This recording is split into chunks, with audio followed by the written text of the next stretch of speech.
Okay, good morning or afternoon, depending on where you're joining us from.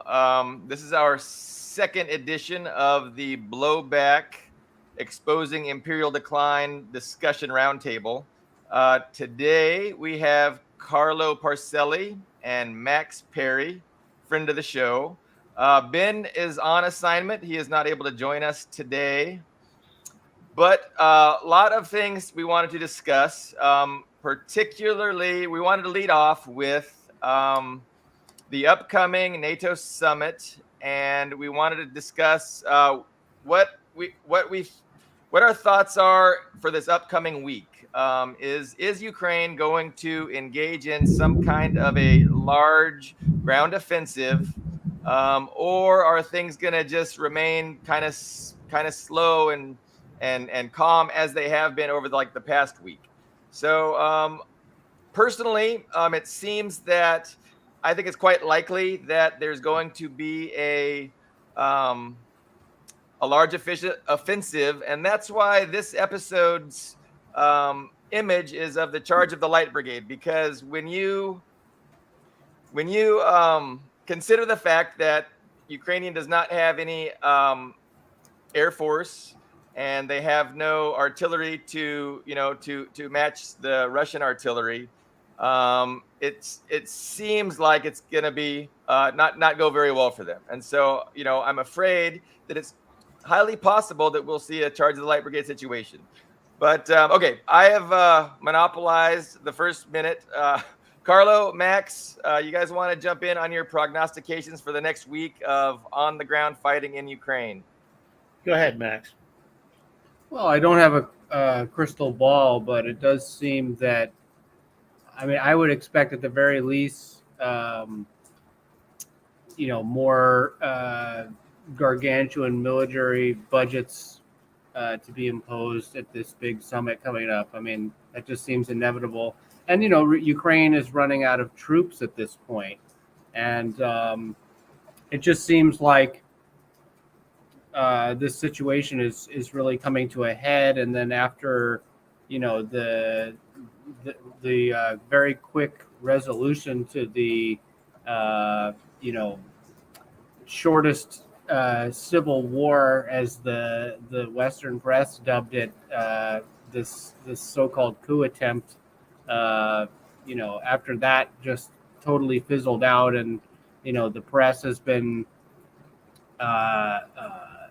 so eager to paint this picture that Putin is his grip on power is slipping, and this so-called rebellion that was set up by the intelligence services and NATO was just a total failure. I think it makes the circumstances in which this upcoming summit on the 11th in Vilnius, it just makes it, it does seem like something is brewing and something is coming to a head. What that's going to be, I don't know. As far as there's always the possibility of,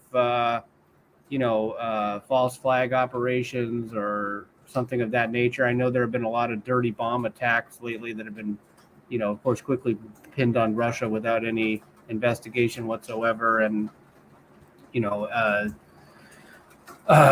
the increasingly unhinged Prigozhin was, blaming Russia without any evidence for the attacks, for supposedly bombing their forces. And that's what preceded the so-called coup that took place there. So it does seem like the situation is coming to a head.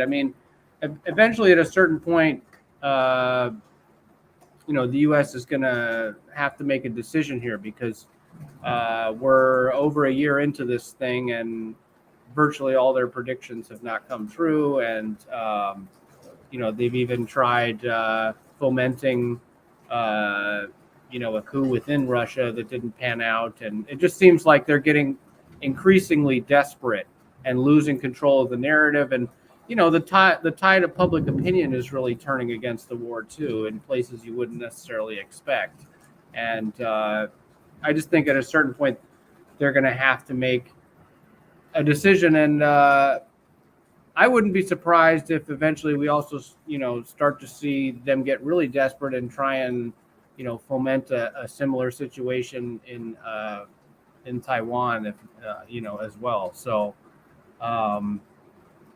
but as far as and I think anything is possible at this point. But I do think that they're probably going to resort to increasingly desperate measures, and this so-called coup by Prigozhin was just the latest PR stunt that they tried to broadcast, and it just didn't work out. So yeah, it does seem like something is brewing leading up to this summit on the 11th. Let me ask you about the attempted coup. From my perspective, it seems like I'm not persuaded that it was something that the U.S. or the West had orchestrated. It seems like something that they were kind of maybe surprised at and opportunistically seized upon. But the way you're describing it, it seems like you maybe think that there was some that it was kind of facilitated by Western powers, Western intelligence. What are your thoughts about that? Like, well, I'm not a military expert on Wagner. I would defer to people like Scott Ritter for things like that. He has a very good assessment of it. I just know that as wars are fought these days and they become increasingly privatized, you're risking depoliticizing your military. And also I do think to some extent the advances made by Russia, how much of them are attributable to Wagner per se is debatable, at least among the military analysts that I follow, because I'm not a military analyst. But people like the Saker and Scott Ritter and people like that have debated how much of Russia's advances are due to the advances made by Wagner. But I do think that it's a possibility that it was. They did seemingly try to bribe and woo him over. As they've tried to do with Lukashenko, for that matter. He's been accused of trying to play both sides in the past, and fortunately, he was the one that stepped in this situation and became the mediator. And so Wagner ending up in Belarus in this deal actually it didn't surprise me. Not for one second that I ever buying the idea that that this was going to be any kind of real coup, or that even a single shot was going to be fired. I just saw it as total propaganda. I'd been following Prigozhin on social media, and obviously his posts had gotten increasingly bizarre and unhinged. But I do think that it's possible that I haven't seen any direct evidence, but it does seem like, I've seen people like Pepe Escobar and other people that I respect say that there could have been some kind of, at least, and also the FSB seemed to be indicating that the so-called coup was something set up by NATO and the CIA. But I don't have a definitive answer. I just they certainly had they were overly optimistic in thinking that this so-called revolt was going to undermine Putin's authority or anything like that. The West, for sure. The headlines, the Western media were all ecstatic. It was like they had everything pre-drafted. There was like an article in the Atlantic, that was like, how did they produce this quickly? It was like they were on standby, that ready that Russia is going to descend into chaos and civil war, and and then you had the Western left, pseudo left, already trying to, jump on Putin's statements, where he was he made some remark about and also, you know, some of these LaRoucheite characters, you know, talking about how because he made some historical reference to the Russian Revolution that you know, that what Wagner was doing that was akin to, you know, the Bolsheviks consolidating power or whatever. You had all the usual cast of characters come out and start confusing the situation with really bad. I mean, I stayed out of it, but it was very irritating watching some of these so-called analysts. I mean, some people I respect. You know, some of these right-wing or paleo-conservative people who follow Russian politics. I'm not going to name any names, but you know, for some reason, they'll be spot on when it comes to analyzing the situation in Russia and the war in Ukraine. But as soon as you get into the Russian Revolution or the Soviet Union, they just start parroting the most biggest CIA propaganda about communism and the Bolsheviks. It's really embarrassing. I mean, there was some article I saw that was talking about how the Bolsheviks were a color, you know, the Russian Revolution was the first color revolution and all this dog shit. Typical I'll say trope. his name. His name is Matthew Arrett. He's a little Rushite. He's we done had some him on the show. He's done some good work. He has done some good work. I respect him as a journalist, but when it comes to, for some reason, when it comes to, you know, these right-wing circles, they're obsessed with spreading this myth about you know, the Bolsheviks were sponsored by Wall Street bankers, and you know, it's been debunked over and over again. I wrote a whole article about it, but it doesn't matter. They, you know, once they're fixated on something. You know, Max, honestly, like within the last month, in the comments section of UNS, I think I shared your article with Ron Unz himself. I'm like, Ron, come on, that nonsense has been debunked. But yeah, your article was great. You know, it's ridiculous. You know, it's just the myth that never dies. So it's interesting. You mentioned Matt. You know, hey, we liked Matt. We were glad to have him on. He said good things about Stalin. I wasn't even sure. It's like, yeah, he does actually say good things about. He actually, you know, that's another area where he's spot on about him. I've seen him say things about how, where he actually, unlike a lot of Western leftists, gets the difference between permanent revolution and Trotsky and you know, the foreign policy of the Soviet Union under Stalin, which was, you know, arguably about respecting sovereignty of other nations and not trying to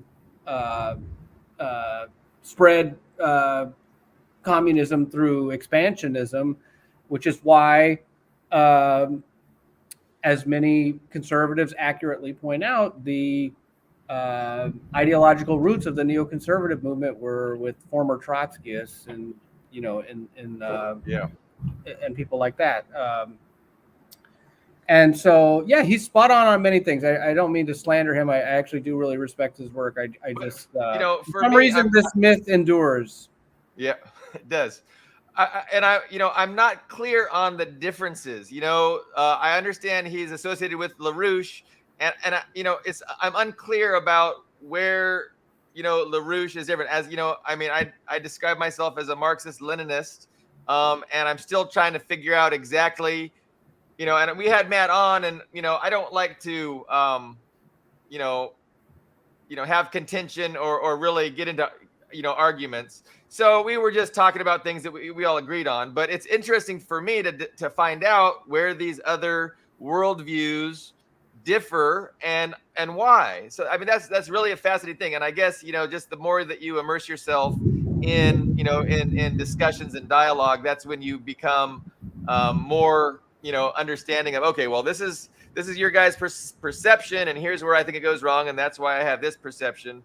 But yeah, I'm all about engaging with people, you know, who, because like you said, you know, he's totally on the ball about a lot of other stuff, and Ron Unz for that matter too. I mean, I've gotten tons of flack for even writing for his website. And my response is always, he's always treated me with respect. He's never censored a word I've written, despite probably adamantly disagreeing with a lot of it. I mean, he's a paleoconservative, but he's published myself and many other people who I really respect his commitment to. And his website gets more traffic than any establishment press website. Yeah, I mean, there's a lot of terrible stuff on there that I really don't agree with. But you know what? At a time like this, where the crackdown on freedom of speech, you got to stick together with people. So, well, I was gonna talk about Prigozhin and yes, the topic about the invasion, supposedly the charge of the Light Brigade, but I haven't had time to consult my my psychic, Madame Blavatsky. So I'm going to bring up a what I think is a related matter, and that is the riots, or for a better term, the uprisings in Switzerland and France and elsewhere in Europe. I'm actually writing about France right now, so this is great. Yeah. So and the rise of people like Marlene Le Pen because of it. A person who would absolutely not cop to the imperialist narrative about the cycle of destroying someone's property, so destroying someone's country, and then forcing people to come to the belly of the beast, the host country. For example, Mali, which is very rich in gold, has no gold. France has all their gold. Okay, so that kind of situation, she would definitely not cop to that. Her whole position is a blanket racist, bordering on fascist, Mussolini fascism set of propositions, and she's rising to power because the middle class, or poll numbers are going through the roof, because the middle class feels threatened by the very people that they exploited. That would never be her narrative. It would never be Trump's narrative. It would never be anybody else's narrative on the right. I can't think of their names offhand, but on the right in the EU, that's not their narrative. Their narrative is racism. And so the situation's very complicated because the people living in France, for example, had expectations, economic expectations, which have not been settled. They've been discriminated against. It's obvious. But you have idiots like Burrell going, well, Europe is a garden. Well, it's a garden if you're white and look like Burrell, and you have 6 bodyguards around you. The other thing I want to point out to people, and I want to make very clear, and I say this a lot, is that take Vietnam, for example. Let's take the most extreme example of U.S. and European imperialism against another country since World War II.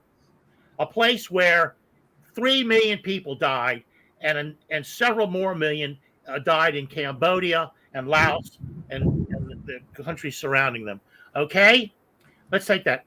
How many Vietnamese and their descendants now live in the U.S.? 1.6 million. How many people are living in Vietnam? 100 million.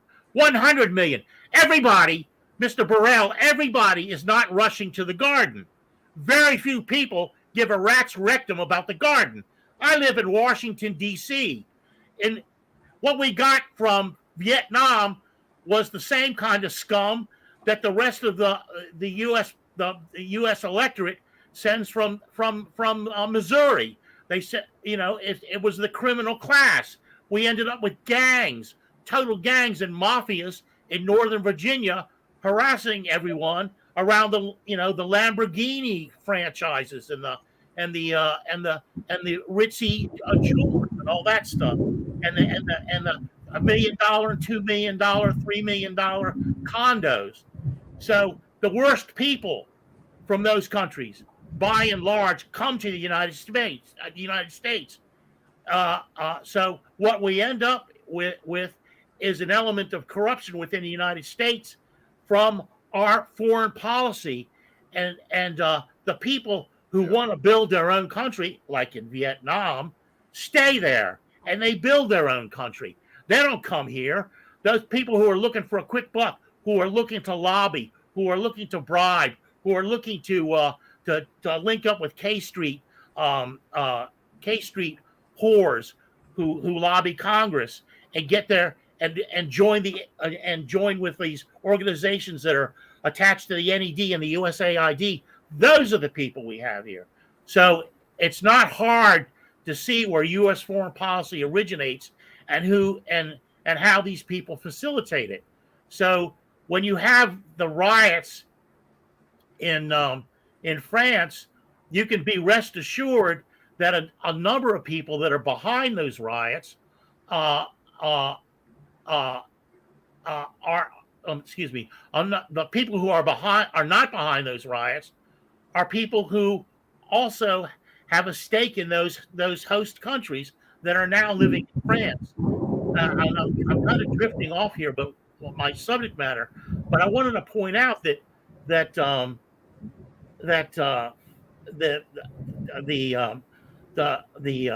rise of fascism is not lost on these people that want to see that rise of fascism take place, like Bannon, for example.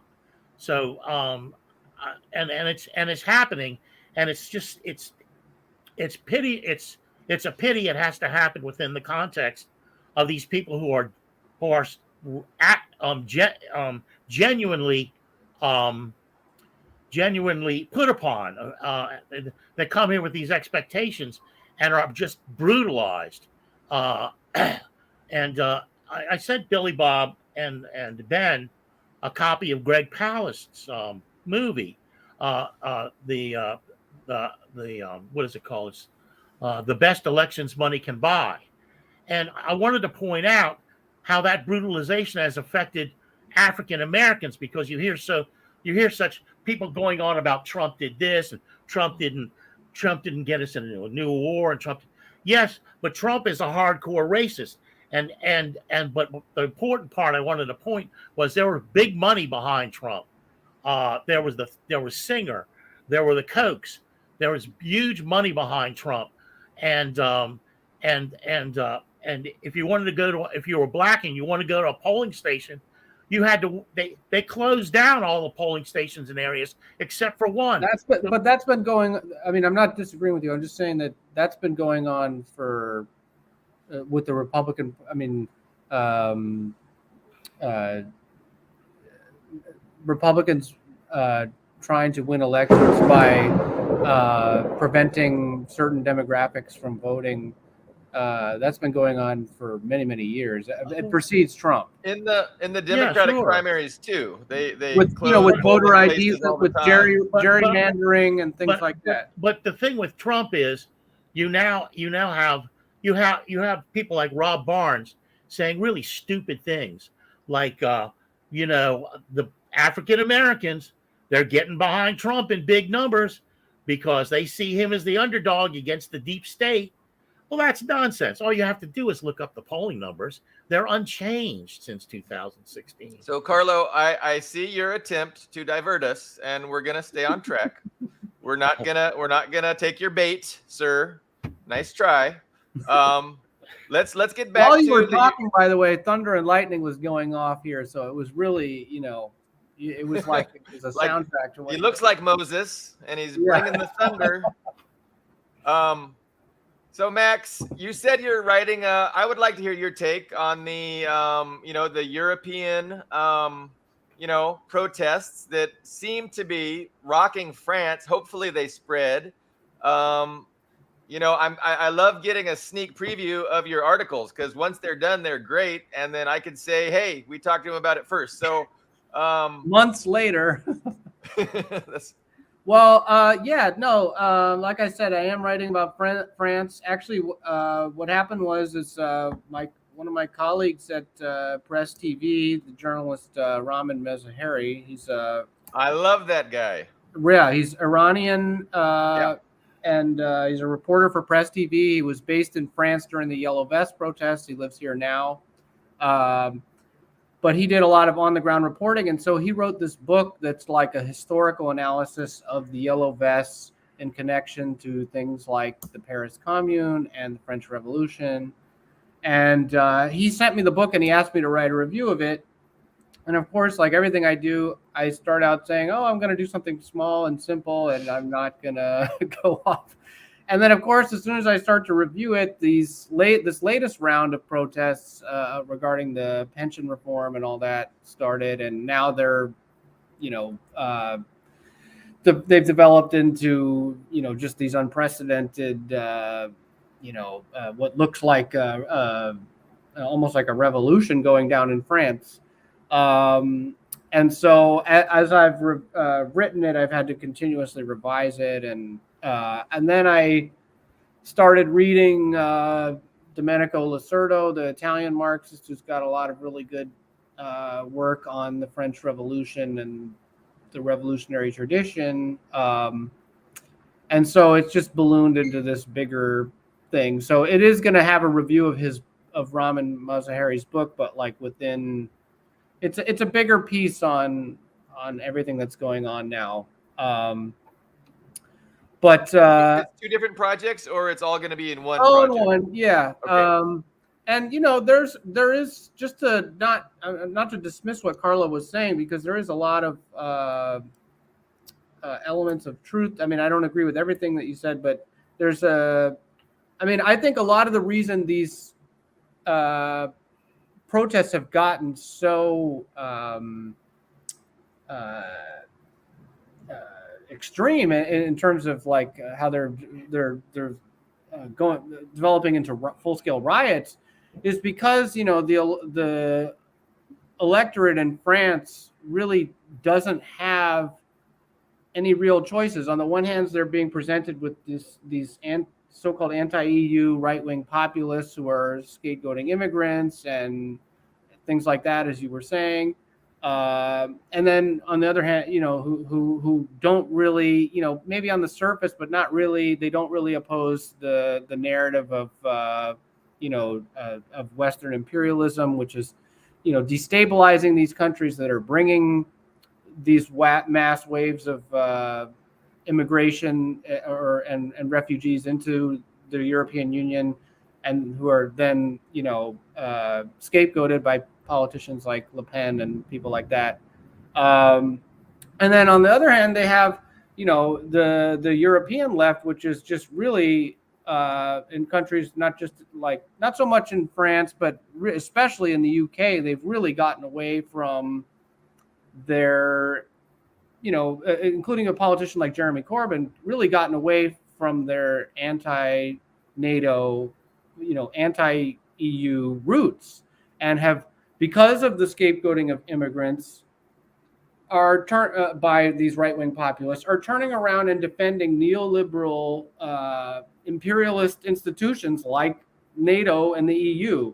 And, someone like Tony Benn, like the labor politicians of old that were adamantly, denounced the EU as anti-worker and, just this ruling class cartel, are turning in their graves, seeing what the European left is doing now. They're totally playing into the right wing's hand, and they're defending NATO, defending the EU, and it's just, the French working class or the European working class is sitting there going, I don't like either of these two choices, because there's no real left here to defend the working class. And then, as a result, a lot of workers are getting lured away and into supporting these various right-wing populist politicians like Le Pen, and the worst of which is this Meloni person in Italy. Because she doesn't even pretend to be like a lot of these anti-EU Islamophobic right-wing populists, on the surface are at least opposing interventionism and things like that. But Meloni is full-blown pro-NATO, pro-Ukraine, So, that's what I think. A lot of the what's driving these mass protests and riots in countries like France, especially now as the EU has committed economic suicide by going along with the United States and in this proxy war in Ukraine. I mean, Germany is just totally committed economic suicide. Yeah. We're doing well economically, and they've just, seemingly allowed the United States to commit an act of eco-terrorism, blowing up a pipeline that their infrastructure, this mass deal that they had with Russia, the Nord Stream pipeline, and then they've been allowing the U.S. to occupy their country for 75 years, as if that wasn't bad enough. Now we're going to destroy your economy too, so you buy liquefied natural gas from us for more money. I mean, so yeah, the European working class is going to get fed up, especially as the European economy keeps tanking. So it's just going to get worse and worse. France is leading the way, but what they're going through is what I think these other EU countries are eventually going to be forced to go through. But as always, France is leading the way in terms of left-wing politics. They're the least backward of all the European in terms of the European left. I mean, because they do have some anti-EU, anti-NATO sentiment. Well, we dealt with Maloney on the show earlier, and if I recall correctly, our guest, and I think Billy Bob, and I don't know if Ben was on the show or not, thought that Maloney would have would take a counter position toward the West on. It was a hope for sure. Yeah, it was a hope on Russia, but I pointed out that Maloney's, you take 6 degrees of separation, 3 degrees of separation, you get back to Gladio, and P2 and Gelly and the whole fascist operation under the aegis of the CIA. So I had very, very low expectations that she would break with that. I mean, that's always the safe bet to make, is to not have any hope. But the one thing I want to say though about I'm not denying that these people like Maloney and people like this are far right or anything like that. But I do think we have to assess their character for what they are. Assess them according to the present historical moment and what their current manifestation is. Because let's be clear, like, one real distinction between this wave of right-wing populists is that they're all, or the vast majority of them, fanatically pro-Israel and Islamophobic, as opposed to earlier incarnations of what you were calling fascism, which were rabidly anti-Semitic. And so I see in a lot of cases leftists today just not really addressing the situation for what it is, and like shadowboxing this previous incarnation, when what they're talking about is actually much more applicable to the right wing that's got so much influence in Ukraine, which is very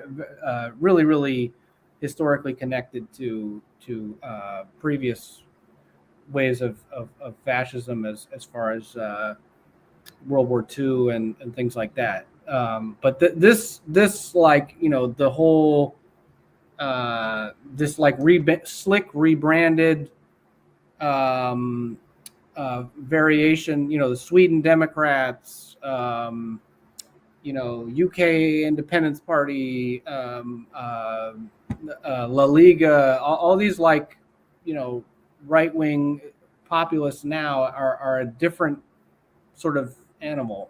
I'm not saying that they're not far right. I'm just saying that they have their characteristics are different. And so I think it's important that we not just like talk about them like there's some kind of undifferentiated mass, or that they're not that they don't have positions or different, or that from previous incarnations of Yeah. I fascism. wanted to make the point, from the perspective of the Western capitalist class, the ruling class, you want to exploit and make life miserable in these developing countries. You want to take all their resources. You don't want to, have them develop their economies and thrive and have, have good quality of life. You don't want them to benefit from their own wealth. You want to steal that wealth, and so that leads people to want to leave due to economic hardship, right? They want to follow the money, so they want to go where their quality of life is going to be better. So that actually also benefits the ruling capitalist class, because when you have a flood of unskilled labor coming into your country, it really can be used to your advantage as the ruling class, and it weakens the working class. It divides them culturally, linguistically. I mean, a lot of people in France, a lot of these people rioting might not even be able to speak French. I mean, I'm not certain what the percentages are, but these kinds of divisions are easy for the ruling class to exploit. And then, like you're saying, these populist right-wing parties kind of exploit that. And all of And that to a is certain extent, it does drive wages down. I mean, we can debate about the details, but there are elements of truth that the right wing seizes upon, and of course they use it to divert attention towards these vulnerable populations, and away from where the focus should be on, which is on Brussels and these institutions allowing all this and driving, the foreign policy that's driving the blowback, or destabilizing entire regions and causing these mass waves of. But instead, the response is that you get this liberal left bullshit, which is just like, oh, let the refugees in. It doesn't cause any problems at all. Like this total idealizing of the situation, or it's just that's not the proper response. I mean, and that's sort of the thing that's driven. I mean, that was really what killed Jeremy Corbyn's campaign. He had previously been a very anti-NATO, anti-EU politician. He was forced into abandoning his previous positions by the Blairite wing of the Labour Party, and it killed him. And that was what I mean. Greg Palast, you mentioned Greg Palast. He actually had a great article when that happened, when that he got a lot of flack for, when Boris Johnson beat Jeremy Corbyn. He wrote a great little blog about how he was sickened by the way that all that these people have like amnesia overnight, that that Corbyn was forced into abandoning his historically anti-EU politics, and just sanitized his campaign. And so a lot of the British working class were driven into the arms of Boris Johnson, who didn't even really fulfill any of his anti-EU pledges, though they did end up leaving the EU eventually. So there's definitely some scapegoating going on, right-wing scapegoating, and they're exploiting the fact that a lot of the protesters that are doing things, property destruction, etc., are immigrants. Well, and also this latest, sorry, I don't mean to keep interrupting you, but also this latest wave does have to do with this North African boy that was killed by the police, right? I mean, so there's an element of that too. I mean, that's a population that's historically been treated terribly by law enforcement in France, and it's just continued. I think, any hope that they had that the protest would die down by doing stuff like that. I mean, the police brutality under Macron against not just now, but with the rubber bullets and stuff during the Yellow Vest protests, I mean, it's been a brutal response because he has no answer. I mean, he won't even meet with the protesters and discuss any of their demands. It's just been, brutal repression and state violence by the so-called, liberal Macron. Yeah, I mean, I hope that the protests can result in, some political gains. The media, of course, isn't going to promote any of the leaders of the protesters, and if they ever had, developed a cohesive movement to actually take political power, they would be assassinated, most likely. Just like Martin Luther King was, and well, also what leaders? I mean, that would. I mean, if I have anything really critical to say of these protests, I mean, it's not even really a criticism. It's just more like a observation. And also the Yellow Vests. I mean, they don't. It really underscores the whole problem with the European left or the Western left in general. I mean, they don't have any leaders really. This is just an expression of discontent. And yeah, I mean, the Western left in general, if it does have leaders, they're misleaders, So of course, their working class is taking matters into their own hands, and they're no one is defending the social democracy that's at least protects these entitlements, and the French have the relative to the rest of the European Union. I mean, it's amazing to me that they're protesting over protecting a retirement age, where that in comparison to this country, the United States, I mean, it's just getting pushed higher and higher and higher, and they're protesting over, an age that's lower than what we have here, and they're in the streets and flipping over cars and setting fire to things. I mean, where are those protests here? Where are those protests here? Right. Well, that's a good point. But out of morbid curiosity, what age do they get to retire in France? 64. Yeah, that's what I mean. Okay. My mother is not to get personal, but my mother's in her 73 and she's still working. So it's just with not to get personal, I'm 75 and I'm still working. There you go. I mean, that's how backwards the shit is in this country. Mm. That's how backwards it is here. And I mean, it's just unbelievable. So when I see these protests, I just marvel at them.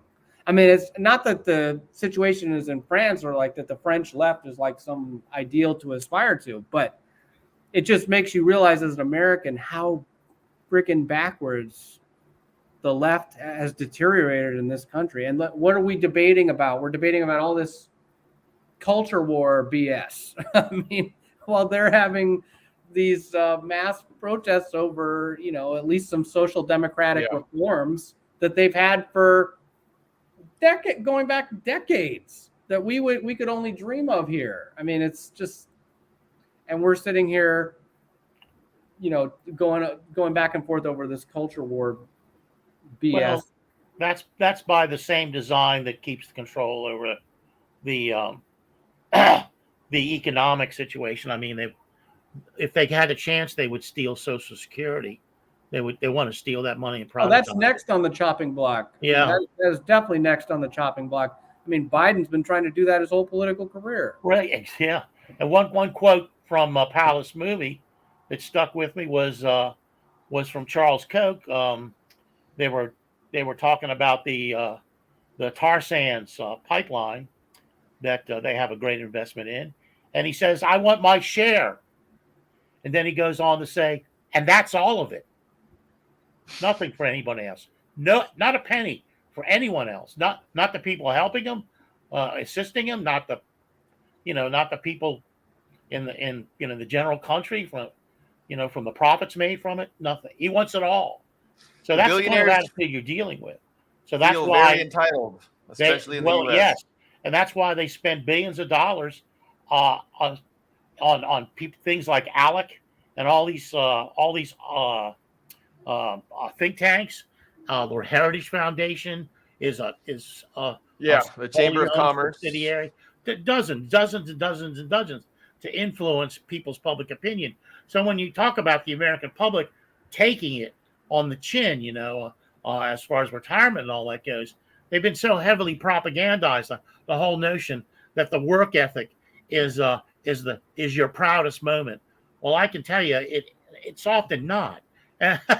It's not your proudest moment. And anyway, it seems to me in this country to be an insurmountable thing. And what I meant to get across about France is that the cycle that it's creating is a negative one with the protests, and it's been set up that way to be negative, so that ultimately what Europe is going to face, and I think the United States is going to face, is a much clearer a vision of fascism that comes out of it, because people will cling to what they believe, their myths that they believe, and the context they believe them. We were talking about discussing Major General Smedley Butler. I don't know how much of our audience are familiar with him, but he wrote a book called War is a Racket, and he also coined the phrase, I was a racketeer for capitalism. He could have said I was a racketeer for imperialism. He probably would have said that now, as opposed to when he said it back in the 1930s. But there's what he's basically saying is that these huge corporations at one point tried to gain his assistance in overthrowing the U.S. government, the government of Franklin Delano Roosevelt, and behind the attempted coup were J.P. Morgan, Kellogg Brown and Root, which is now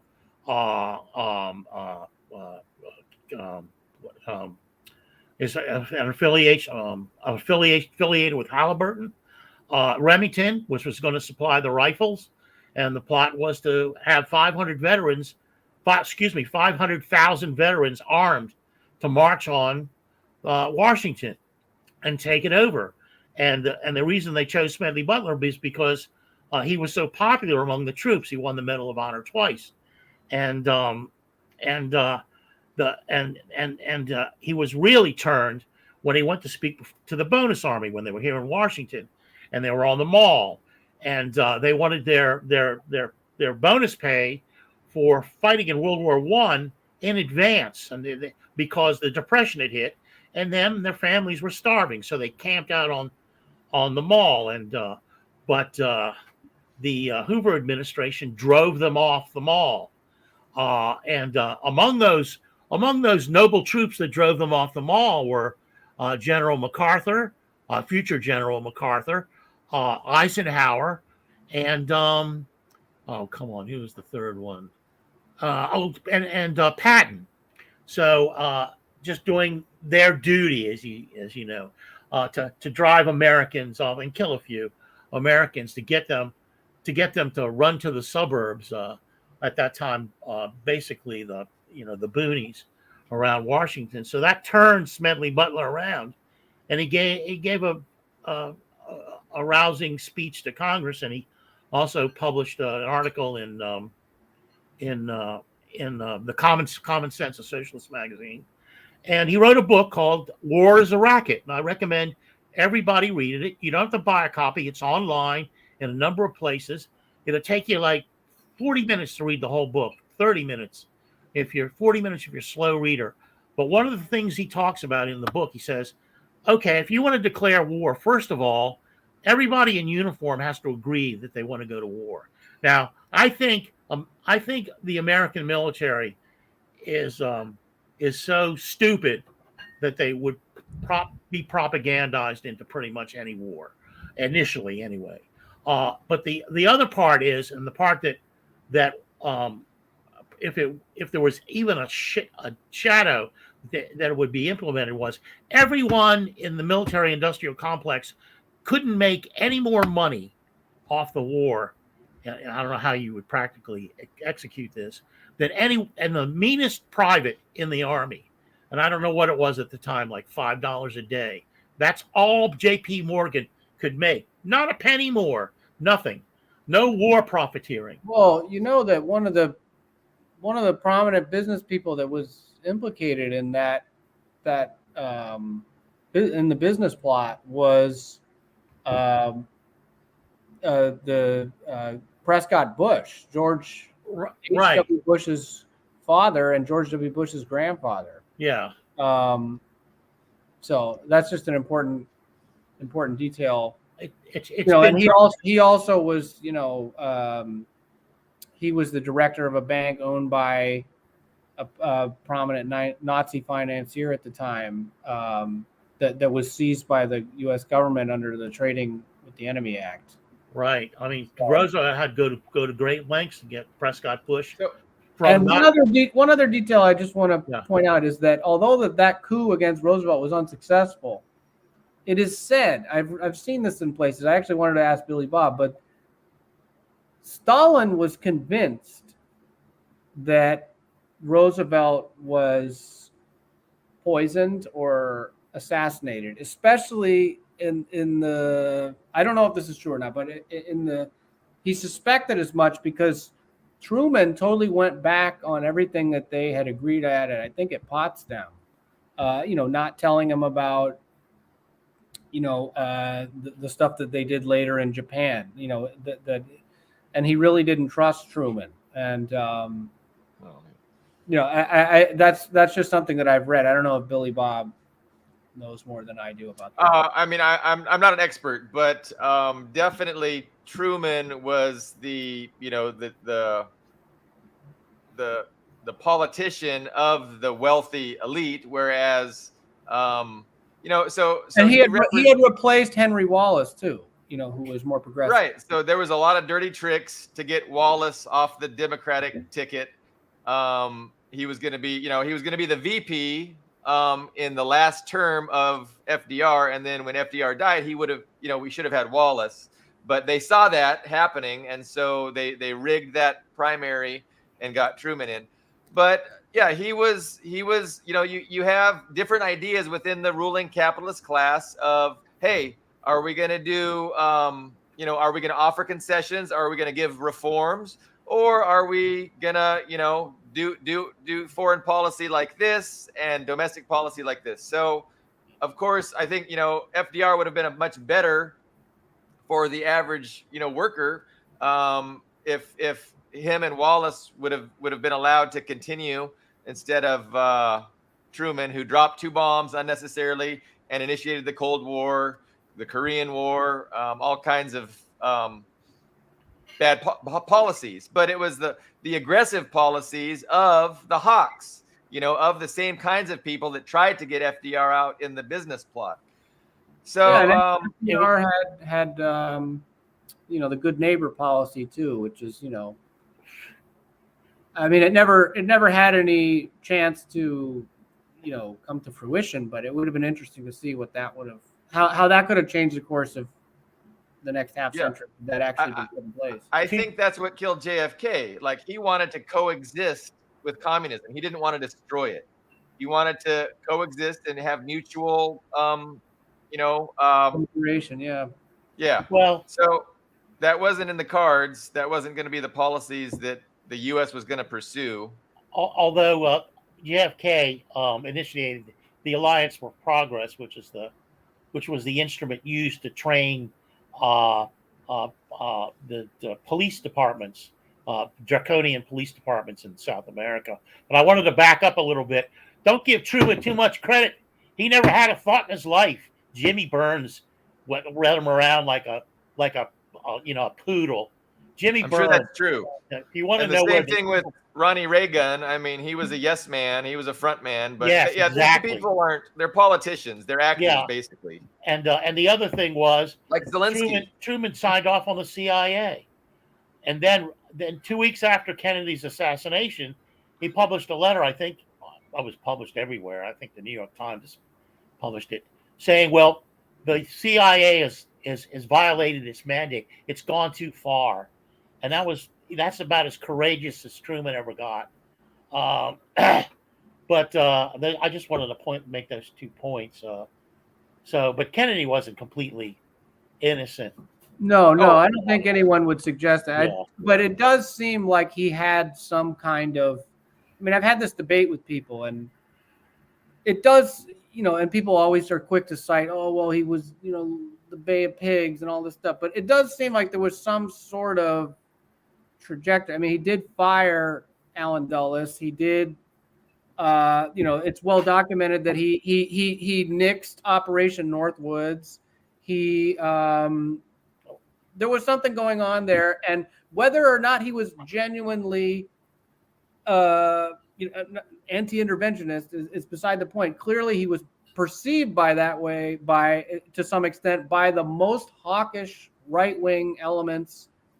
Michael Parenti has a great essay about it. I mean, clearly there was he became unfavorable, an insufficient. They perceived him as a bad manager of empire because he was starting to push back against, certain things that they wanted done. And,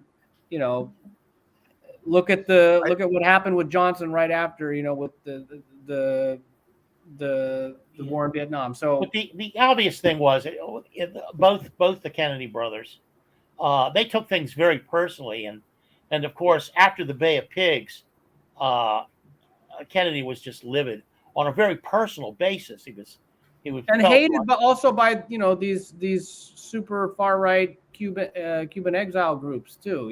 And also, the fact that his father with the mafia and clearly something went on there where. I mean, anyone that believes the official story about the Kennedy assassination, I'm like, yes. I'm not. We're not having this debate. We're not having this debate. Anything else I'll talk about, like 9/11 or anything else you want to name. But the one thing I will not debate with people is the Kennedy assassination. Anyone who believes the official story about the Kennedy assassination, I'll sell you the Brooklyn Bridge. I would say Christian Parenti also has a great article, and it's not about JFK and how he wasn't the best manager of empire, but it was about how Trump is not the best manager of empire. Right? And I think that's what gets these people unappreciated and unwanted by the ruling establishment, because they're not, for whatever reason, they're not doing the empire like they think it needs to be done. But I don't want to trigger Carlo. So we talked about no, you're not triggering me. I wanted to mention that John Justice, who had the JFK archives, was a customer of mine when we had our open bookshop, and one day he was holding court in the bookstore with 3 other people who also had read avidly into the JFK assassination, and the universal conclusion was that the CIA, along with organized crime, had killed Kennedy. And these people, they know detail, chapter and verse. So it was. I wish I had a recording of that conversation. I've had one leftist in my life, pretending to be a leftist, told me, "Oh no, that was our guy Oswald. Our side did that." And I'm like, "You must be a Fed." Like, I mean, how would they explain Oswald being involved with both pro-Castro groups and anti-Castro groups? And I mean, are they actually arguing that he was like a genuine communist? Yeah, well, that's what it was. And I just assumed, and he said it was us, like us leftists did that. I'm like, okay, oh my God, you're a oh Fed. my God, that is. So we talked about that is as glowy as it gets. friend of the show, Matt Arrett, we brought up, but another guy that has been sharing some historical misinformation, with his really big platform that he has, is Colonel Douglas McGregor. He's just been going off about all the tropes, anti-Soviet tropes. It's like he's a dyed-in-the-wool Cold Warrior, and he's just spouting that nonsense, every chance he gets. Carlos said he heard him say that the Holodomor was intentional. So I don't think anybody denies there was an actual famine that took place. The last famine in a very in a centuries of cyclical famines. The Soviets obviously very quickly upgraded the agricultural system and forever eradicated famine from that country. 1933 was the last famine. So, kudos to the Soviets for upgrading and modernizing the agricultural system and ending perpetual famine. Mao, of course, did the same thing a couple decades later in China. But, nobody, that was the lie during the Cold War that they inflicted an intentional famine. Well, and that was actually a Nazi. It's earlier than that. I mean, if you look at the historical origins of it, it was in these yellow newspapers owned by William Randolph Hearst, who allowed prominent Nazi politicians to take out op-eds, and those newspapers are the origins of the claim that the Soviets were inflicting an intentional famine upon the people of Ukraine. And also, not only there was a famine, but it was Soviet wide. It was not limited to Ukraine. It was countrywide. It was a federation-wide problem. And then later on, this myth, this Banderite propaganda, was popularized by the Ukrainian diaspora and expats, in the West. The idea that it was an intentional famine is historically rooted in the yellow press of Hearst-owned media empire, and then it was popularized by the Ukrainian diaspora. It has no historical basis whatsoever. And again, as I said, it was not the famine was not limited to Ukraine. It was a Soviet-wide famine. Right, and the propagandists during the Cold War, like Robert Conquest, have recanted. I mean, they've agreed that it was not intentional.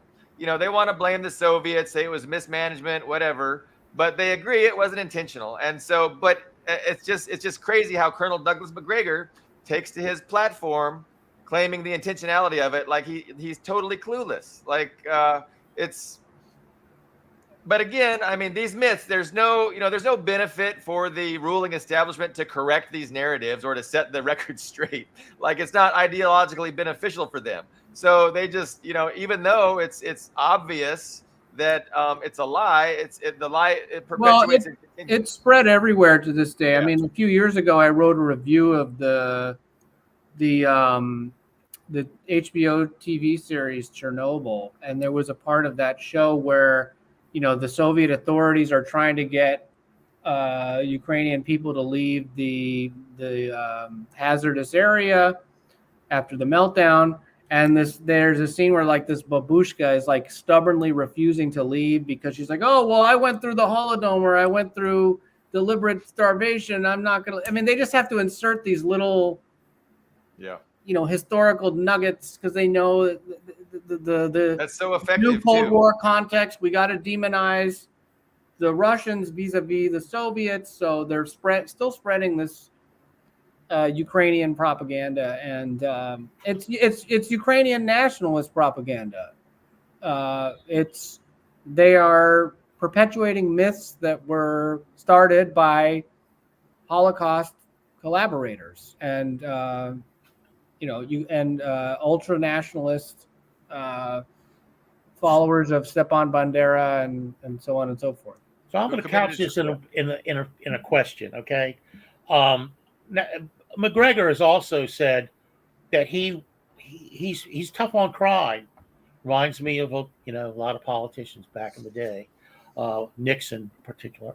And he says we ought to introduce troops into Chicago to quell the crime. A lot like this guy in El Salvador, Bukele, has been arresting gang members by the tens of thousands. He's built a prison that houses 40,000 inmates and has arrested 66,000 Salvadorans as being members of ostensibly of MS-13. Now, he's made some mistakes there. But McGregor has the same sentiment when it comes to U.S. crime, even though crime in general is steady, if not going down. The only crime that's going up, if you read the Southern Poverty Law Center, is crime against minorities, Jews and minorities, and well, I think, I mean, just living here, I can tell you crime is definitely increasing. I mean, I don't know about everywhere, but with the economic situation, crime is definitely, I mean, homelessness is up like 20%, I think. You don't want to criminalize homelessness, though. I'm not saying that we should criminalize homelessness. I'm just saying that to say that you'd have to be walking around with your eyes like this to say that crime is not on the rise. I'm sorry. Well, it's. I mean, people are really economically desperate. I'm not saying that. I'm talking about homicides and kidnappings and robberies and that sort of thing. I mean, robberies might be up somewhat, but I don't know who you want to believe about it. Bureau, you can be anecdotal, but the Bureau of Labor Statistics or whatever keeps. I'm not saying that there's not a lot of fear mongering in the media about crime. Of course, there's always been, but I do think that they're given the economic destitute that people are living in right now. I mean, it makes sense that crime is on the rise.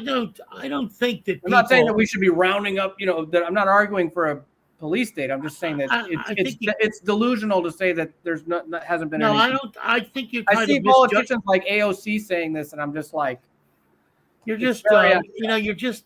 I mean, you're kind of misinterpreting the American public. The American public can tolerate a whole lot of abuse.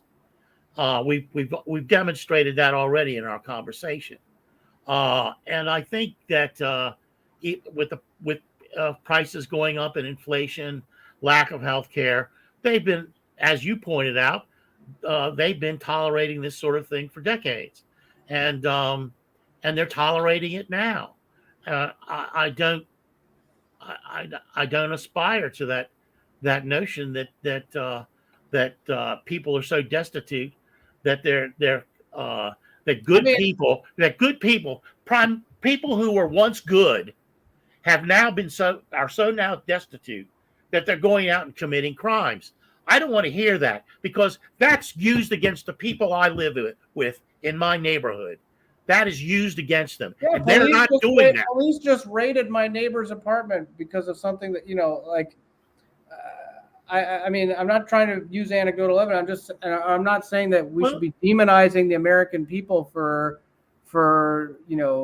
resorting to desperate measures, but because of hard economic times. But I think it's doing a disservice to the situation to pretend that it's not happening. And I mean, no, it's not. It's not. I mean, the statistics are basically pointing out that it's not happening.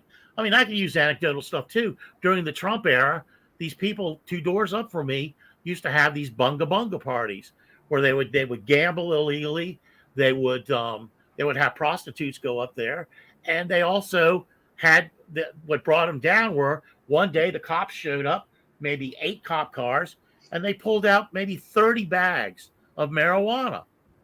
And I remember the day vividly. My neighbor, who's kind of nosy, asked one of the cops what was going on, and the cop said, "Get back in your house." It was like it wasn't easy, but that's anecdotal. It's just that the notion that the people who were once, okay economically, sort of, are now turning to crime is one that's very destructive to people I know, very harmful to their everyday existence. It allows the cops and it allows people like Doug McGregor to make cases for going in and repressing people, not to the point that this guy is doing it. But those are 2 different things. They're not. The notion of how we respond to crime is different than. Of course, I'm not saying that it shouldn't be diagnosed as a social problem and that we should just, that the only response should be more money for police and things like that. But to say that there's no, that's different than arguing about what the response to quote unquote crime should be is different than like denying that there's even a situation taking place where people, you know what I'm saying? Like, yeah, I think there's a total things. correlation between poverty and destructive behavior and criminal behavior. There's a huge correlation between poverty and those kinds of, you know, maladaptive, antisocial. Not romanticize poverty and act like it's. Yes, but that's among a particular strata of that or a group of that people who have a predilection to commit crimes. Most of the people I know do not commit crimes. I believe you, Carlo. And they won't, and they're being pushed. You know, it's like the poet said, in a regime of grand larceny, petty larceny ranks as conformity. You know, it ranks as conformity. It's what the white collar people are doing.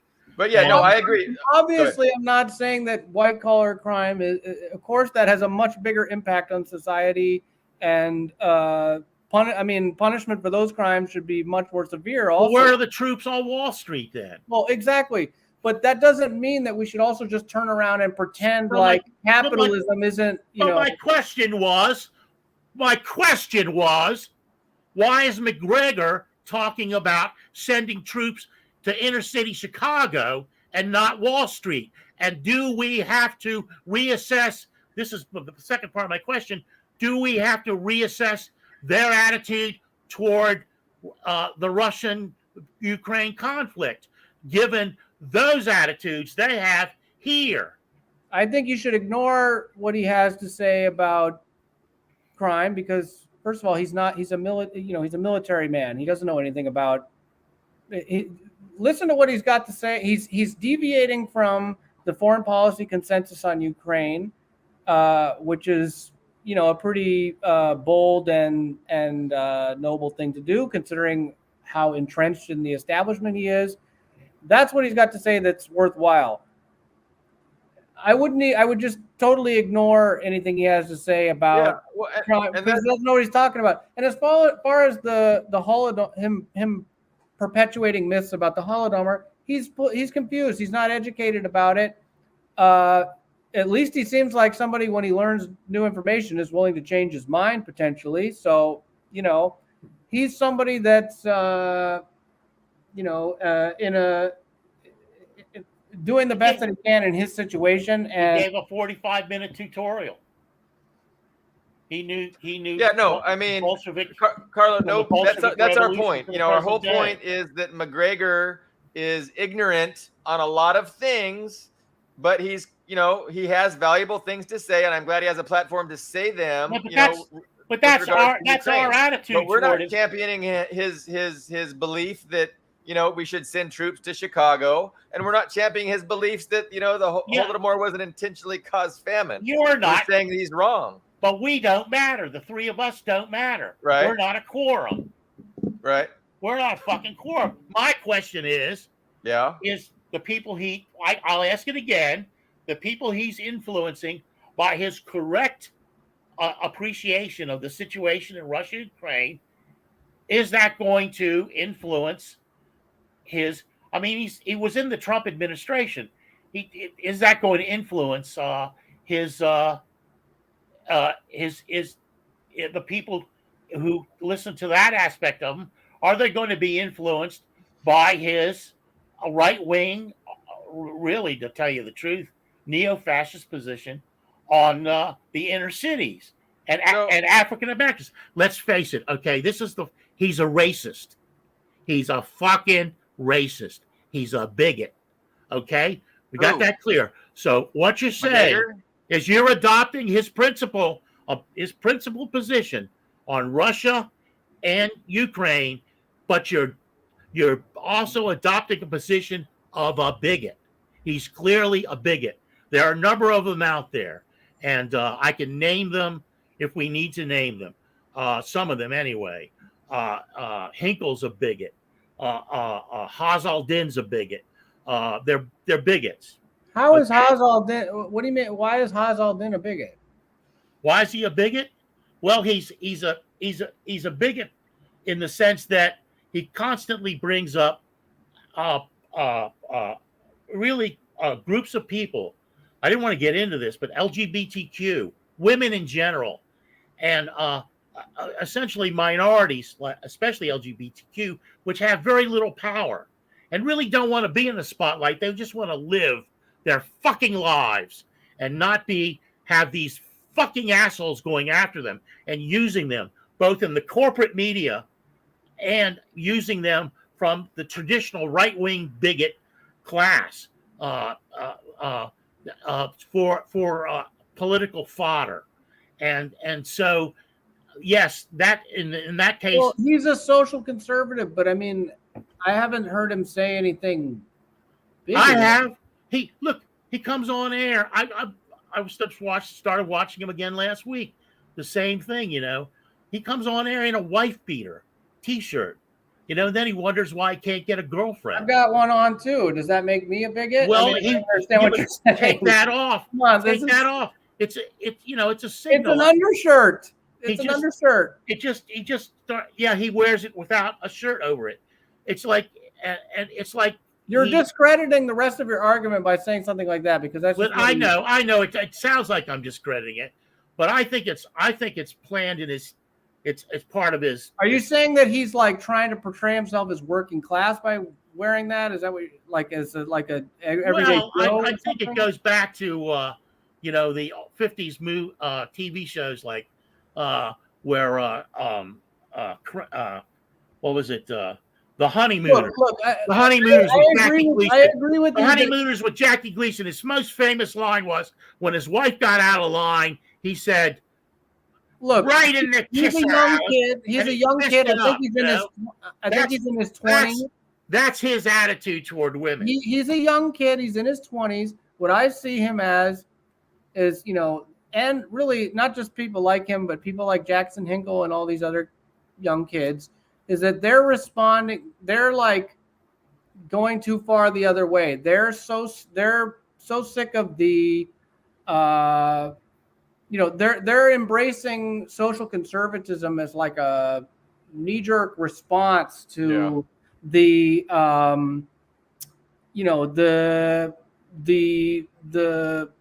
rampant what they perceive to be the identity politics and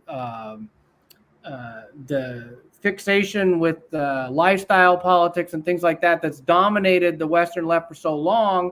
When that happens, naturally you're going to get this, like, the next generation that comes is going to respond to it by going the complete opposite way and adopting traditionalism and things like that. I think that that's their bread and butter, but they're so irrational. You really think they're that stupid that they don't know that people's sexuality has been the way it is now for the beginning of mankind? I don't know, 200,000 years, 100,000, 25,000. That's always been around. Their shit is brand new. It still stinks. It's still, if you go and poke it, you'll still get shit on your finger. Let me tell you, we had Leo on last week. What's Leo's last name? Anyway, Zhao. He has to talk about people are more interested in the nuclear family. Well, I'll tell you something about my nuclear family. I have all kinds of sexuality in my nuclear family, and so do most people.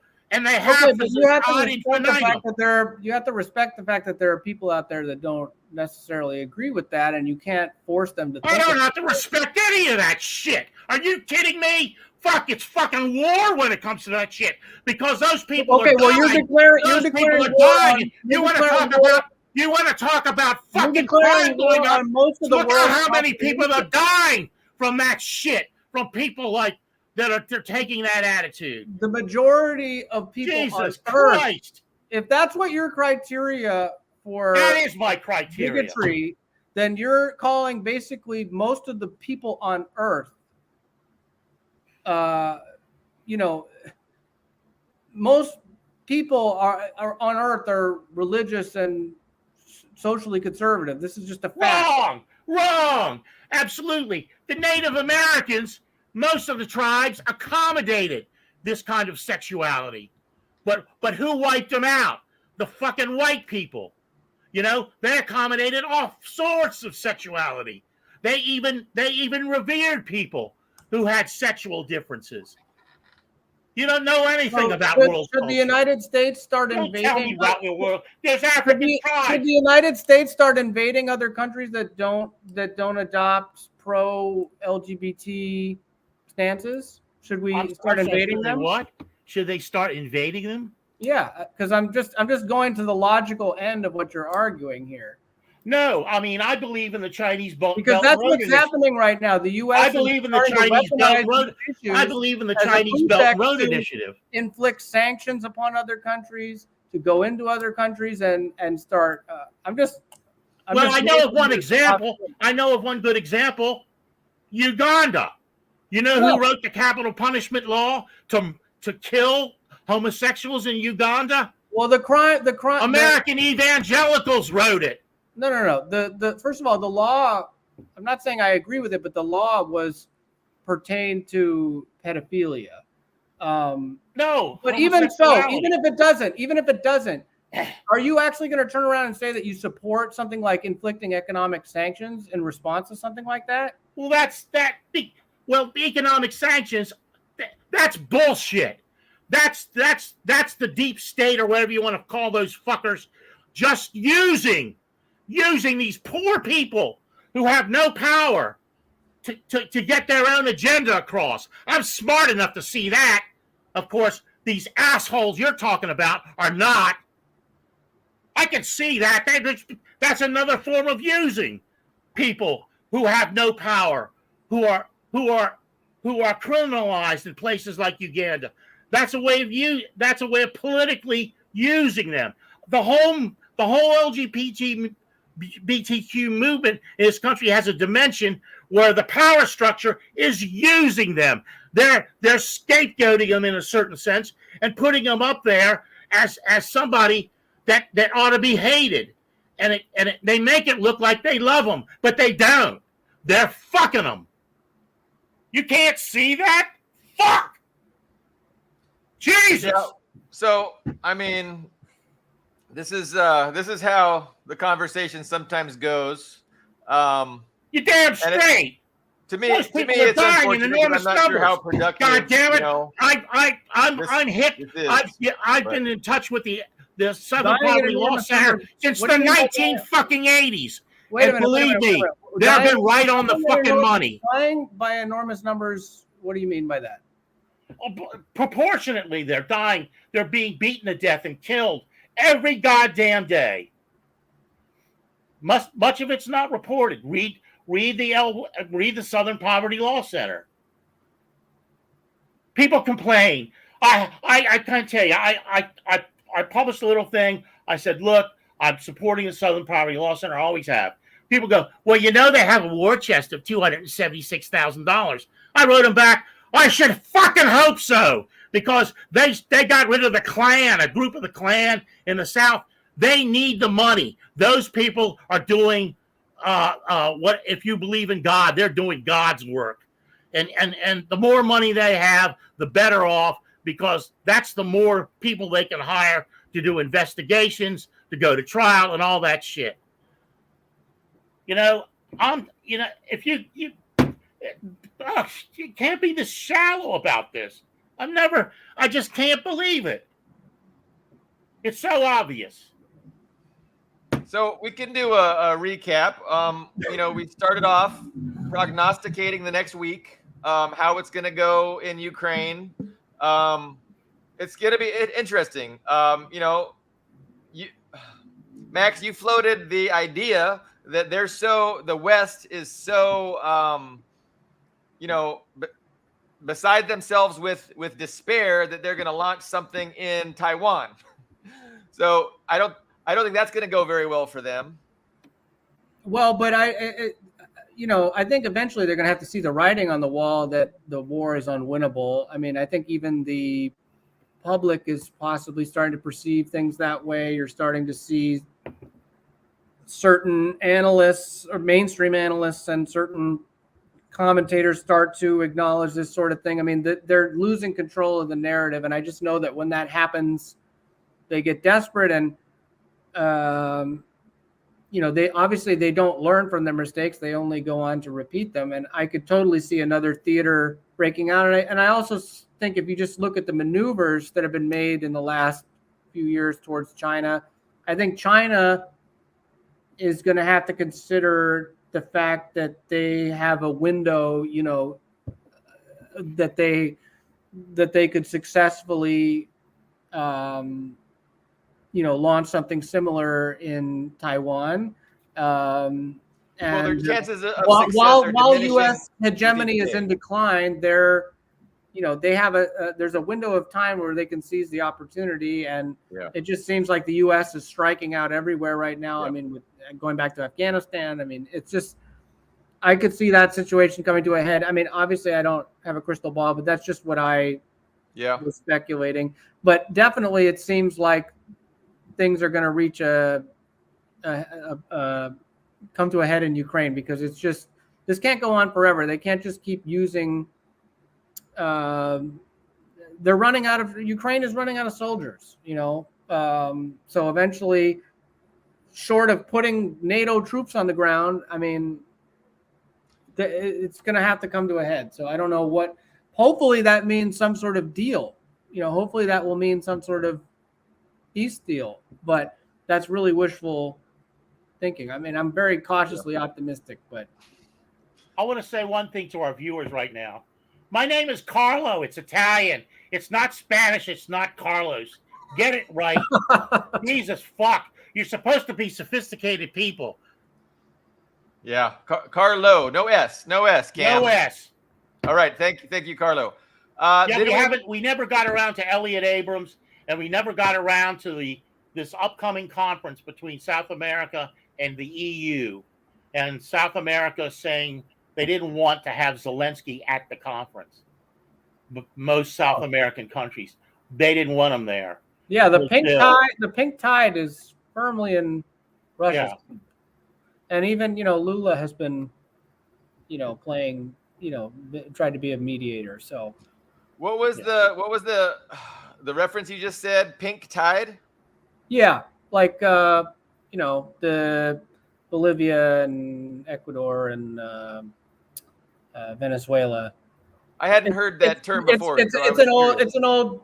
I don't know if they still use it. It was what was used when, like in the 2000s, when there was this wave of anti-IMF, democratic socialist governments in Latin America that were resisting U.S. domination. Starting with Chavez and Morales and so on and so forth. I don't know if they still use that term, but because now it's expanded obviously. So, but yeah, those countries have enjoyed very good relations with Russia, and even Mexico. Has he's AMLO has really drawn the ire of the United States. With all the infrastructure projects he's doing in Mexico, and U.S. is not too happy about that. There have been a number of reports that they're very upset with him. Yep, for sure. So we also talked a little bit about history. We touched on these different commentators that are they're good on one particular issue, and they're not so good on the others. And it's still good that they're given a platform, because the monopoly that the establishment press has just does such a disservice. So any little bit of truth that gets out there, we gotta support, but we gotta take these people with a grain of salt, because a lot of them are right wingers.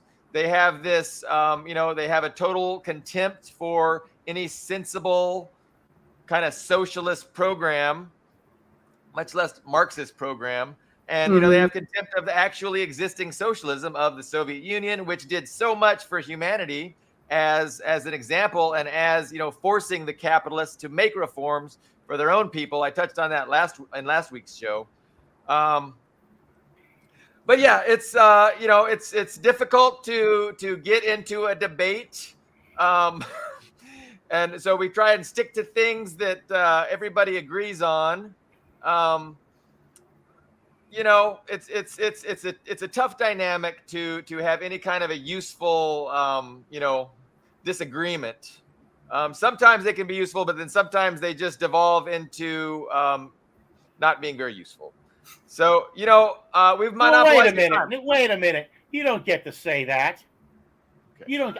I think I introduced a couple of points that you had never considered, Billy Bob. Okay. I assume that when Tucker Carlson's show was canceled, there was a similar sort of discussion and shouting match that went on. I'm assuming we never talked about it. We can talk. What do you think? Well, I think that what Billy Bob is saying is applicable to that too. I mean that Carlson deviated on a few particular issues. He was still very hawkish on China, but he did have some decent journalists on to talk about Ukraine and get some truth out about that. Unfortunately, as an aside, yes, as I'm sure you would point out, like Carlson has some objectionable views on immigration and things like that. So they should be addressed, right? They should be addressed. He's a bigot too. They should be addressed. Yeah, but that doesn't, again, like what Billy Bob is saying, that wouldn't necessarily, like when his show gets canceled, we shouldn't be cheerleading for it because now there's nobody on TV that's pushing back against Ukraine. And then on top of that, his replacement is not only a bigot on immigration issues, but he's also pro-Ukraine proxy war and the rest of it. So, we have to pick our battles. There's huge connections between what's happening in Europe. I mean, we began by talking about Marine Le Pen. Mm-hmm. So we're talking about fascism. So is there a fascist element developing here? Well, I would say, yeah, it's a little bit hard to avoid. And Tucker Carlson. Your definition of a fascist is basically like anyone who's like religious in the United States. I mean, no, it's not. I don't know what Douglas McGregor's religion is. Do you consider someone who someone who opposes gay marriage is like a fascist? Well, they're not a Christian. I can tell you that because it says "Love thy neighbor as thyself." That's okay. Well, you can argue about but you got to that was a juridical position that went to the Supreme Court. You have a stacked Supreme Court full of, if you want to talk about it, papists. We have 6 of the 9 people on the Supreme Court, maybe 7, are papists. They're Catholics. And I was raised Catholic. I got rid of that shit as soon as I could. Man, talk about repression. You want to talk about fascist repression? Let's talk Catholicism, okay? And they're fucking on the Supreme Court. One of them, the blonde-haired woman, what's her name? Barrett. She's a fucking nut. You don't have to be smart. You don't have to be sane to be on the Supreme Court. We had Scalia on the Supreme Court. Jesus Christ, that guy was incomprehensible. I've read clear paragraphs of clear statements made by schizophrenics than Scalia put out. We talk about contradicting himself from one sentence to another. He contradicted himself from one word to the next. Happy 4th of July. I forgot to mention that this is Freedom Day. And we appreciate you being here. We didn't tell you that it could last over an hour. Last time it was an hour limit. So we apologize for monopolizing all your time, but we do appreciate you coming by and, engaging with us. And we don't have to end, but I do feel like, we don't want to impose upon you too much, given the, it's a holiday and everything. It's one of your days off. It's one of my days off. I mean, this, it's an interesting discussion we're having. I'm not sure it's being had in the most productive way, but I think this is a dynamic that we see on social media that is very relevant and exists within our society. I think that I think it's been productive. I mean, it's I think that the disagreements that, I mean, Carlo and I may have, or you may have with Carlo or whatever, are pretty emblematic of like other sort of disagreements I've had with other people on the left. And, it's an important discussion that needs to be had. It doesn't make me, I think it's productive. There's nothing emblematic about what I'm talking about. It's a minority position, grossly minority.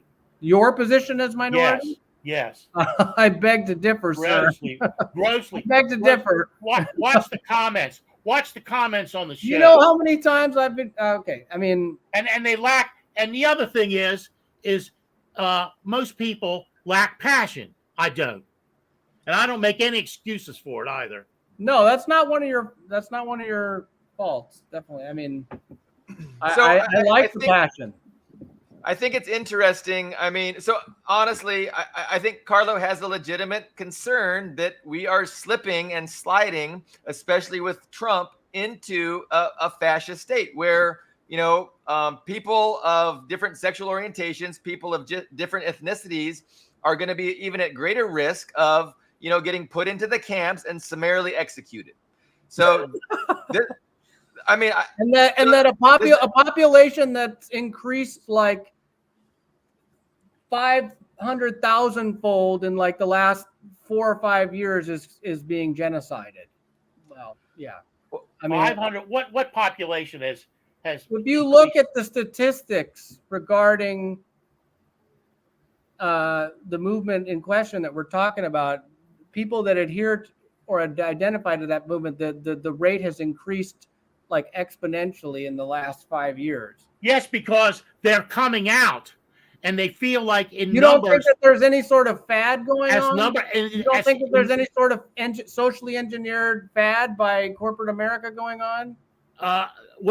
They're certainly trying, and if people are doing that, they're going to harm themselves. But I will say, you're right about that. This is very reminiscent of what happened back in the Stonewall days, when people felt comfortable coming out. And listen, in the AIDS days, which I worked with a guy cleaning offices of AIDS doctors. That was my job, and there was a kind of people coming together, a new kind of friendship, a new kind of coherence, and people felt, even during the AIDS epidemic, empowered to come out because in numbers they felt they have a bigger phalanx to defend themselves. The people on the edges would get wiped out, but the people inside might survive, and that was the attitude. I was there. But so I don't share Carlo's fear, because I see that the trend is going the opposite direction, right? Like, I mean, even Trump, can't come out and say, I hate black people, I want them dead. Like Hitler said that, Trump did it. No, but if you had watched that goddamn movie, which you obviously didn't watch, Carlo, I'm gonna you wouldn't be telling me. So in my perspective, it's like there was legitimate, racism. It was open. It wasn't hidden racism. So even if these people are racist, like principled racists, which is what, Carlo accused them of being, they still have to hide it. And so but that fact that means something. So I don't think they're principally racist. I think they're principled as, wanting to divide the working class. That's their principle. They want to divide the working class. And so they engage in these kinds of identity politics to divide us, but they're not principled racist. And I don't think it's a necessary. I'm sorry, Carlo. I'm gonna let you talk when I'm done. So when okay, I'll let him talk. Stop it. Go ahead, Carlo. If you watched the Greg Palast movie, you would have seen. You know what a You're being a checklist is? tyrannical Stalinist dictator muting Do his mic. you know what a checklist is? Do you know what a checklist is, Billy Bob? A checklist, yes. What's a checklist? A checklist, it's like a list of to-do things. You check them off as you do them. No, this checklist. If you'd watched the movie, the Okay. Palace movie, you would know a checklist is a list of people's names. Your names can be James A. Brown, and another guy's name can be James L. Brown. Well, with the checklist, the Republicans did, and Trump, with Trump's approval, was they conflated those as the same people and said that they were trying to vote twice and scratched them from the voting rolls. And the vast majority of names they chose to do that for were names that African Americans had. But that's not That's new. what a checklist was. That's something that's been going on, like gerrymandering and trying to prevent voter ID laws and trying to prevent black people from voting. That's something that's been going on for decades. Yeah. Yes, but That's not something that's unique to Trump. I know it's not unique to Trump. And also, but while we're on the subject, there have been numerous reports that Dominion voting machines are easily hackable. So, like, the idea that both parties are trying to absolutely, finagle absolutely, that would be my ultimate point. But the point is that the route that Trump chose was racist. But, you know, there's degrees. That's the point I'm trying to make. There's degrees of racism. Jesus. There's actual overt racism, and then there's covert pandering to racists and creating divisions. So, I mean, you know, I just don't see them, you know, counteracting all this wokeism that they've shoved down our throats for, you know, 5 or 10 years and suddenly coming out, aha, now it's time to execute wokeism. Who's the been gays shoving and the the blacks. wokeism? Who's been shoving the wokeism down your throat? Not the supposed woke. Where do you live, sir? Not the belly of the beast. Not the.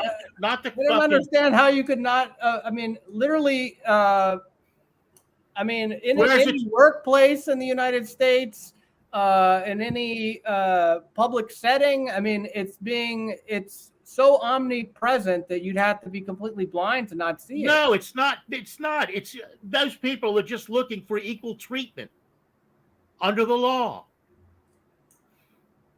and they're not really getting it. No, I mean, you don't want it be equal. Fine, you take that position. Did I say that? Did I say anything about people not being? Yes, you just did, because you're talking about workplace rules and laws.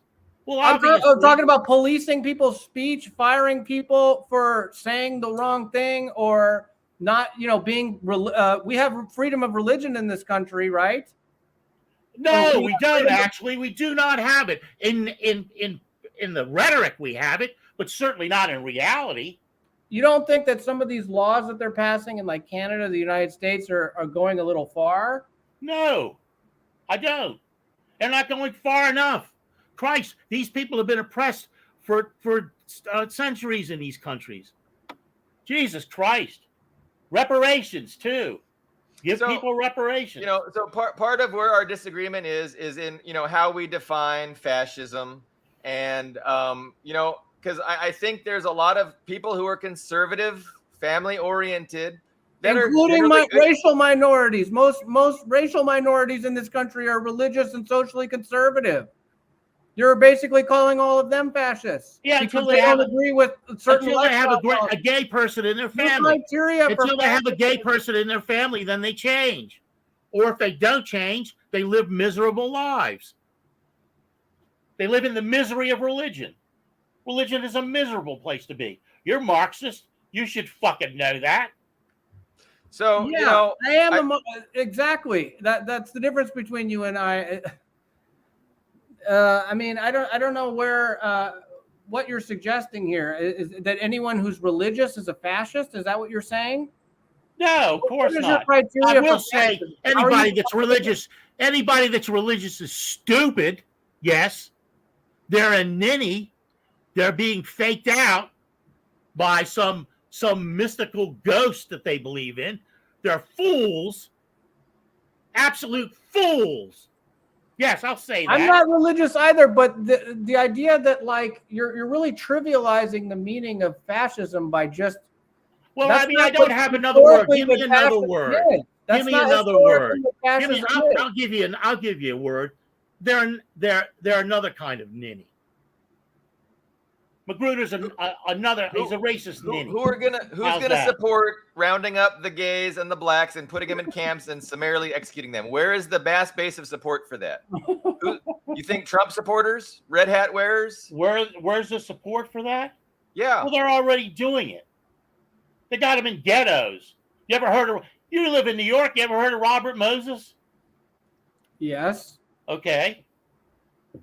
Didn't he basically put minorities, Puerto Ricans, and blacks in ghettos by building a highway right through their where they used to live?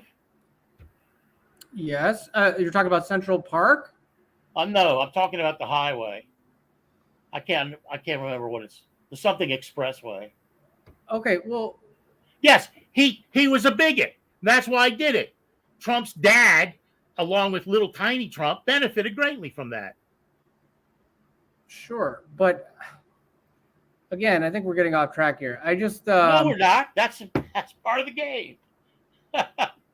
Disempower these people. Let the cops kill them. Yeah, they're being executed already, Billy Bob. No matter how calm you stay. Well, I mean, but the implication is that it's going to get a lot worse. That's your fear, is that it's going to get a lot worse. And I'm saying it is getting a lot worse. I'm looking at the statistics. It got immensely worse, exponentially worse under Trump. Okay? You just said crime was getting better a few minutes ago. Yes, but I'm talking about racial. And also, more immigrants were deported. More immigrants were deported under Obama and. Well, Biden. I know that. Okay, fine. That's fine. He was a racist too. Yes, I'm not defending those motherfuckers. I prefer just to listen. I'm 75 fucking years old. I've been fighting these motherfuckers for 55 years. I'd be happy to go back to fighting just the deep state. That's work enough. That's work enough. Vietnam, Iran, Contra. Mm-hmm. You know, Elliot Abrams is nominated by this shithead Biden for this new position. It's not a powerful position, but he's now back in the fucking establishment.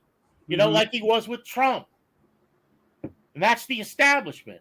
And the establishment has never, ever had the minorities at heart. They've never. They've always used them. They just use them. And that we can agree on. Yeah. I don't want it to get tipped over into something that's worse. But with Trump, but every including anti-Semitism, every category went through the fucking roof. Violence. So, and I mean, the other thing I think we would take exception to is, labeling people like who Max describes as perhaps knee-jerk reacting to the wokeness, such as Haas and what's that young guy's name? Hinkle. There's a Hinkle. group of them. I mean, I agree that they've articulated a little bit of what's that word? Lack of, like intolerance. Look, the left, they're recognizing that the left has abandoned the working class decade after decade and put increasing prevalence on identity issues, on social issues. And they're a natural reaction to that, where you're getting this going so far the other direction. To the point where they're embracing things like traditionalism and the family and things like that. And I was conceding to Carl that I see some intolerance there. They articulate some intolerance that makes me bristle and I don't appreciate. But again, I mean, they're not fascists, right? Like, and they're making other points which are valid and good and which need to be said, especially in our, society where there's just such a dearth of necessary information. But I don't know, we do a pretty good job most shows of avoiding getting bogged down in this contention. I let it spiral a little bit, and I'm not sure how useful it is to viewers. We still have a few people commenting. Ben's here in the chat. He should have joined in, but I don't know. We're going on 2 hours. Yeah. It's been a good discussion, though. I mean, Okay. I'm glad to come back for sure. Okay. But one thing is I want to mention last point, Carlo, if that's okay. What Max just said that the people like Hinkle and whatever, they have influence though, and the people out there and people who don't wish, they don't know enough to target.